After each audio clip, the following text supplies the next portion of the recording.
Hello everybody and welcome to On My Watch List, the show all about photography on YouTube. Each week we share with you 3 videos that we think should be on your watch list.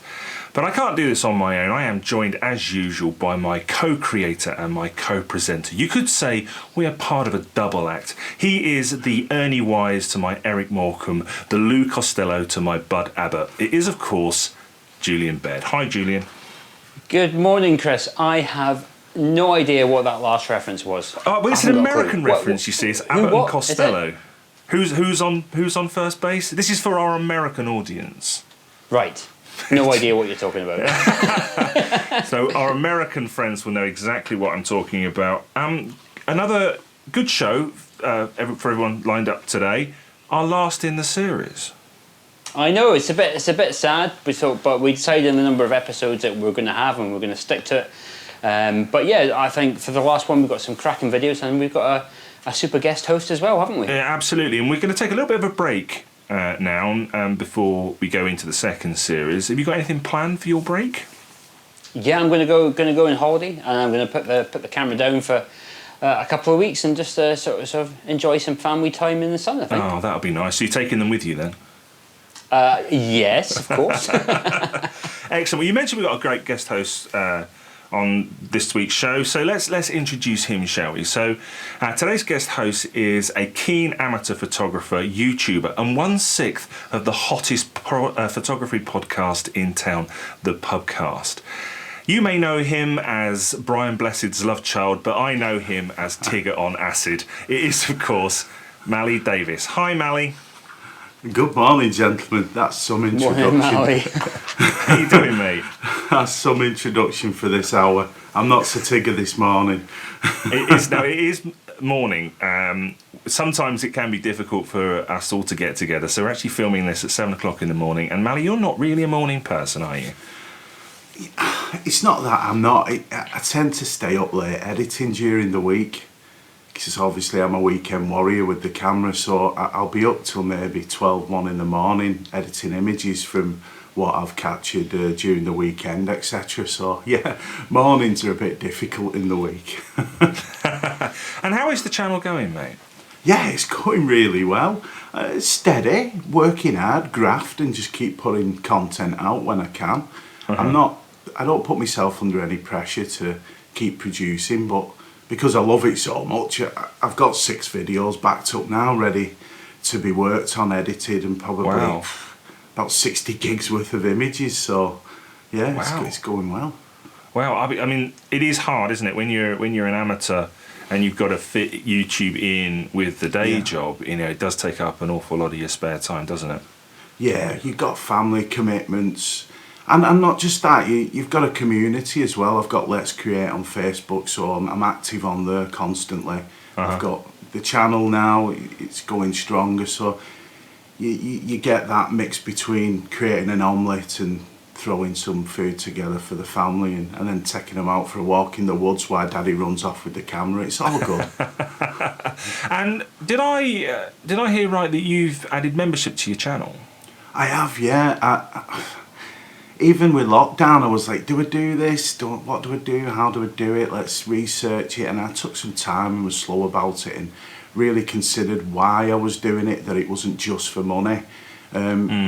Supporting the channel, as you guys know, you need some kind of support along the way, but every little bit helps, as they say. And I think the thing with making the membership was I wanted to give some...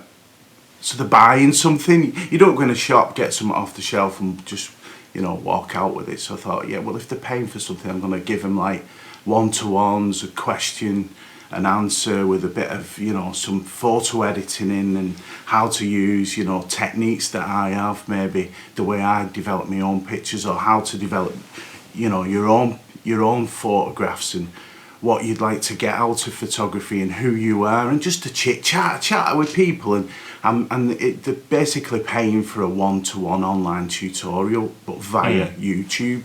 Well, look, fantastic, mate. I wish you all the best with it. I hope it's successful for you. Let's jump straight into the first video. So, Jules, what's your video then for this week?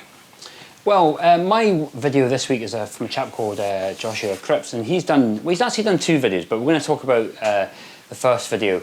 It's called 5 Reasons Why You Should Absolutely Not Become a Professional Photographer. You can imagine what the other one's called. It's 5 Reasons Why You Should. But I focused on the absolutely not video because, you know, it's a good reminder to me to keep my ambitions in check. And I don't mean that in a way that, you know, I want to quash my ambitions, but I like these videos because they're always a good reality check to actually what being a full-time professional photographer really means. You know, I'm a weekend warrior like Mali, and we go out and we spend the weekend, and it's all great and fantastic. And you think, I'd love to do this every day. I'd love to just get up in the morning, go out, take pictures, edit videos, chuck them out, and life would be idyllic. But it's not as a professional photographer. So, what Joshua does in this video is he goes through some of the reasons why you might not want to turn your hobby, your passion, into a full-time career. And he makes some really interesting points, particularly around things like you actually don't end up taking more pictures. You actually spend more time running a business, you know, doing marketing and all that kind of stuff. And the sacrifice on time as well and relationships. So, you know, it's not necessarily a negative video, but it's a good video for those of you who think, you know, because there are a lot of weekend warriors out there who think, yeah, I'd love to be a professional photographer. And I know that what Joshua is saying rings true because I know other professional photographers and they say exactly the same things. It's like, I don't take that many pictures, I'm running a business or I'm teaching other people and stuff like that. So, I mean, Chris, you're a great example of, because you just obviously, well, not recently, you know, it's almost been a year now, transitioned from weekend warrior / keen amateur to professional. Could you relate to some of the things that Joshua was talking about in this video? Yeah, cool. I mean, absolutely. I mean, this is one of the videos, I think it may even be the first time that I've actually seen a video before we started preparing this episode. I'm not watching an awful lot of YouTube, but this one did intrigue me. And yeah, I mean, what Josh was talking about is absolutely bang on the money. He did mention a couple of things. You know, he did talk about you know, how much time you have to spend running your business, and for me, actually, that is the most pleasurable part of doing this. I've absolutely loved setting up my business. He's bang on the money about the amount of time you spend taking photographs. So I estimate that I spend only about 10% of my time actually out with the camera, but that's still more than I was actually able to do when I was an amateur, because I would work away. I used to work in Scotland. I wasn't here during the week, so I am getting out more to shoot. For long days, that's definitely a case. So it's a minimum of 12 hours a day, but 18-hour days are not uncommon. Weekends are a thing of the past. And he's also right about it hurting your relationships. So, you know, before I went full-time, I had a lot of very good relationships within the community, particularly within the YouTube community. And I've pretty much lost touch with everybody that I was friends with before I went full-time, with the exception of you, Jules, just because I'm working so hard. Yeah, and obviously I'm a really nice guy, and that's why you stayed in contact with me, isn't it? Yeah, and we do this together as well, and that's a big thing. I mean, the video, you know, obviously it's not a negative video. It's still done with you know, a bit of humour and a bit of style. So it's not like one of these bashing videos. Don't become a professional. You know, a lot of the, you know, when we talked about last week about gatekeepers and label makers, you know, it's not like that. It's just a kind of sort of a nice reality check and some of the humorous bits. So he talks about, he brings up his little pie chart of how much photography he does. I don't know if you noticed. It says 10% photography, 60% writing pie charts. Yeah. And I thought, it's little humorous things. If you watch it in detail, I thought was quite funny. What did you think, Mali? Yeah, he's a character, isn't he? Yeah. He certainly got the message across with the intros. When you know you want to be a brilliant professional photographer, all that acting and play acting I quite like, but there was a bit of a feeling of it's clever use of using YouTube to get yourself out there, I guess. You know, if you look at the way it was structured and what he'd done was very commercial, very clever use of using YouTube to get noticed. Good on him, good on the lad, you know. Yeah, I mean, I must point out, and I mentioned just at the beginning there is a video I think it's called 5 Reasons You Absolutely Should Become a Professional Photographer, or something along those lines. Chris will put both links to both videos in the link below. Yeah. And he talks about then all the benefits of becoming a professional photographer. So he has done it in a balanced way, and that's well worth watching as well. Absolutely, and I think I'll add to that. You know, becoming a full-time photographer is it is difficult, but I personally, my personal experience, it's the best thing I've ever done, and I'm enjoying my photography more now than I ever have at any other point of time. Anyway, that's enough of that first one. Let's move on to the second video that we want to talk about. So, Mali, would you like to introduce your choice for this week? Yeah, it's Paul C. Smith, which some people might think is an unusual choice because he's predominantly a film photographer based in Australia, and he just has an air about him. It's his photography really that I connect to more. So the video, I've got to look at my sheet because I'm not a film man, and he shoots with Fuji Acros and Kodak Gold in this video using a Leica and a Hasselblad 500 cm. And the 500 cm is a lovely camera. You'll have seen some other YouTubers quite popular popping up with film cameras and using second-hand Hasselblads. But Paul himself goes out to a location like we all do that's early hours and just produces some stunning images with a lovely soundtrack of music, a bed of music, and just well put together. He's no messing about. He's quite down to earth and approachable on YouTube. And just this particular video, which it is called a Leica M6 and Hasselblad 500 cm, so he's a very proud film photographer. I find he's worth a watch just for the ambience, and his photography alone is very, very good. What do you think, guys? What did you think of it? Well, I'm going to come a bit split in this one. So, first of all, I like it because it was only 7 minutes long. The amount of really long form videos coming out at the moment makes some of them quite difficult to watch. But you know, 7 minutes, you can get a cup of coffee and watch it. And you're right, no, it's very atmospheric. You know, the way that the colour. I'm not sure if he colour grades his footage, but it all looks very atmospheric, short, concise. And it's interesting that he uses film, but it doesn't bother me that he uses film one way or the other. So I really like the way that the video was put together. But unfortunately, unlike me, I just the photographs left me a little bit cold. I couldn't really get a connection to them. That's not to say that they're bad photos. I just that aspect of it didn't really connect with me. You know, and I'm not a stranger to sort of embracing the grey, I guess. You know, and even though it was a kind of grey overcast day, I don't know. You know, you can't like everyone's pictures, and not that I dislike them. I guess I'm trying to be as neutral as possible here. But I just didn't really connect with the images, I guess. Yeah. I have to agree with Jules about that. I think the images are very, very different to what we're used to seeing on YouTube. I think that they have a certain quiet quality to them, which I found really, really appealing personally. But I can understand why a lot of other people, they might be unusual to what they're used to seeing. For me personally, whenever anybody starts talking about film photography, it's almost like they're speaking in a different language, and I just don't understand it.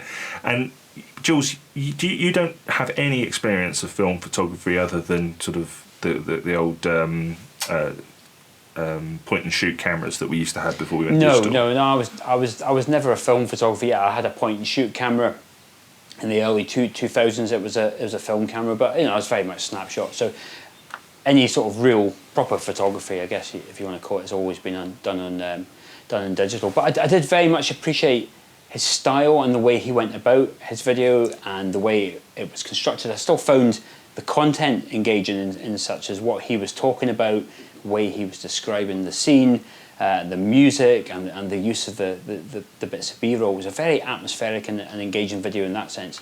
I guess just the pictures just weren't for me, I guess. Yeah.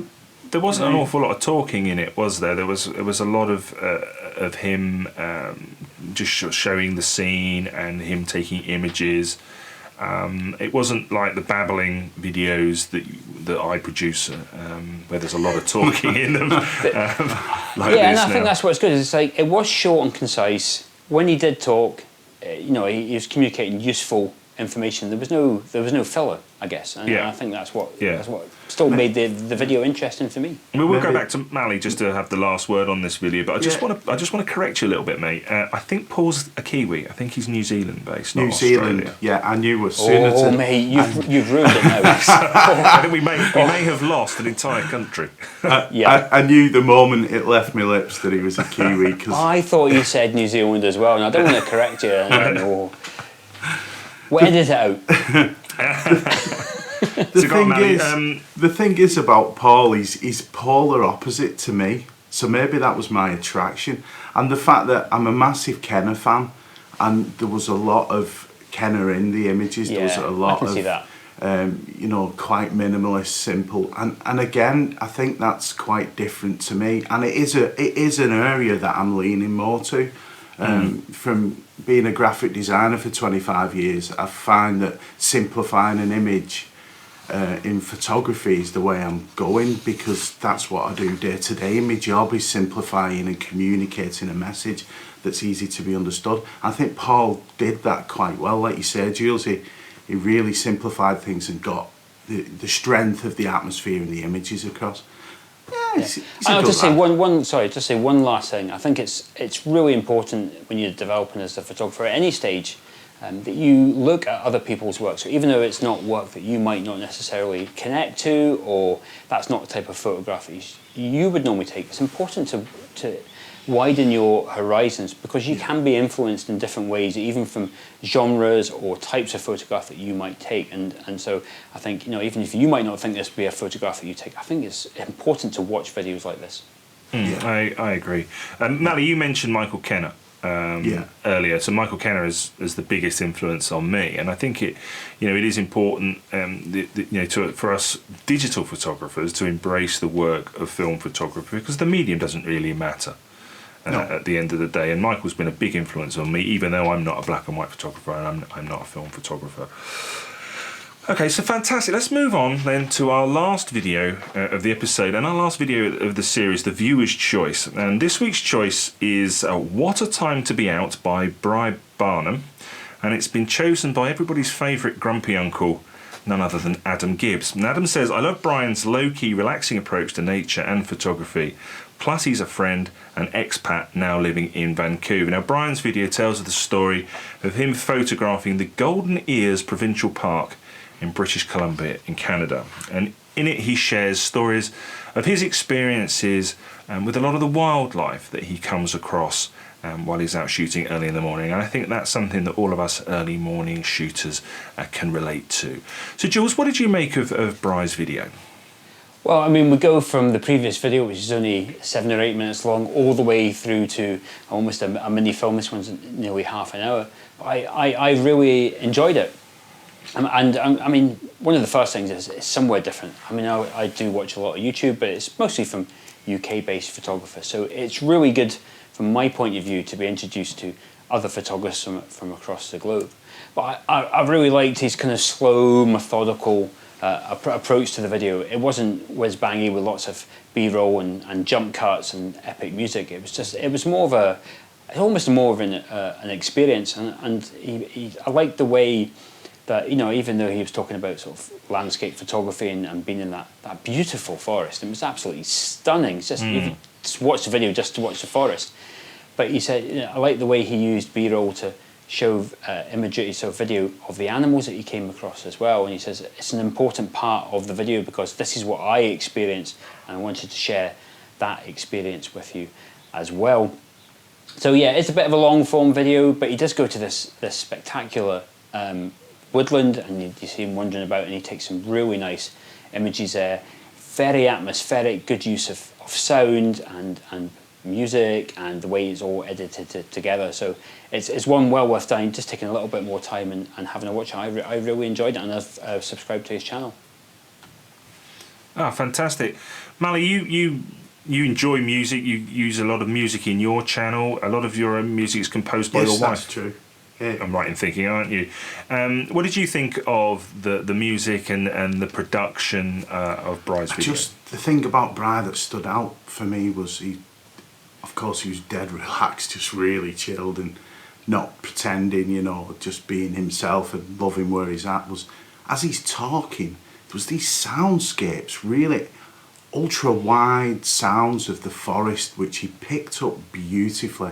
It's stunning achievement, really, to get those soundscapes and his voice, and nothing was kind of clashing. It all worked together as a beautiful atmosphere. And at one point I did actually not look at the screen, sorry Bri, but I was just sat there listening to it because it was a wonderful atmosphere. You know, so I just think he's someone to watch, and I've subscribed to him as well because I love Vancouver Island, and bit of a Adam Gibbs fanboy. So yeah, but Bri's are going to be up there for me every week, I guess, giving him a watch. Yeah, I think I agree with you. It's quite almost more of an experience than just watching I watch a lot of videos kind of half in the background, you know, but this one is one you sit down, you watch, turn the sound up, and and his voiceover dialogue's very good as well. And you're right, Mali. The thing is, you know, we notice these things because we make videos, but you know, it's all part of that experience, and it just makes it more engaging, and you feel like you've been there with him. You feel like you've been on that adventure. What do you think, Chris? So I'll be honest. For me, it was a little bit long.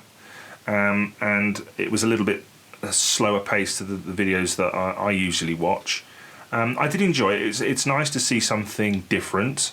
I particularly enjoyed the wildlife aspect of it, and that's something that, you know, I can really relate to. I shoot predominantly in the morning, and you do see wildlife that other people that aren't up at that time of day don't get to experience. Okay, in my case, not beavers, not coyotes, but yeah, I could certainly relate to that. But I think it's if you like a video that's longer format, slower paced, and a lot more atmospheric, then I really think that this is the video for you. And you know, by comparison, Bri actually had a 7-minute outro.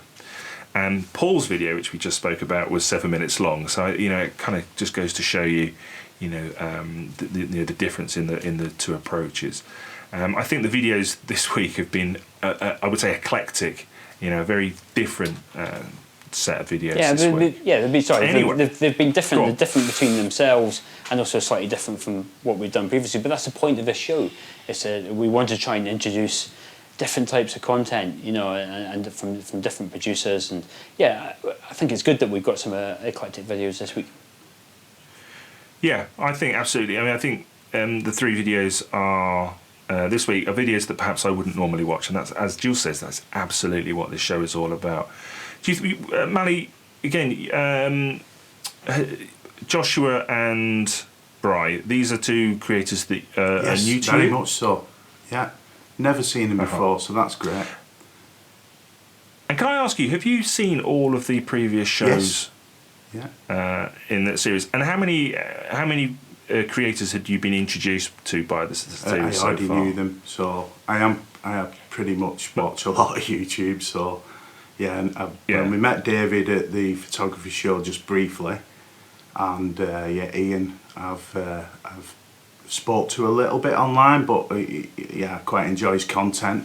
Fantastic, mate. Thank you very much. I think that's all we have time for this week and for this series. This week we featured videos from Joshua Cripps, Paul C. Smith and Bri Barnham.